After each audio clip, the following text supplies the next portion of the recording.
In the last video, I showed you how to align graphics so your spacing will be perfect. But now let's group graphics once the spacing is exactly the way you want it. So I'm going to select these graphics. I'm going to click on the first one. I'm going to hold down the Shift key and select the other graphics. I'm going to go to Format, Group, and then Group.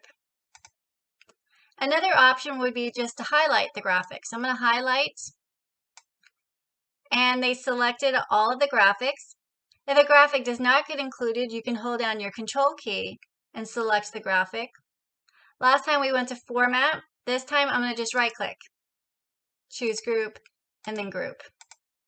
Now once they're grouped, they move as one graphic. You can do the same thing in Microsoft Word. You can select your graphics,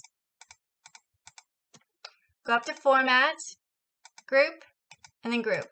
And then again, they move as one graphic. If you have any questions, please email me at learn@vegetarianhomeschooler.com.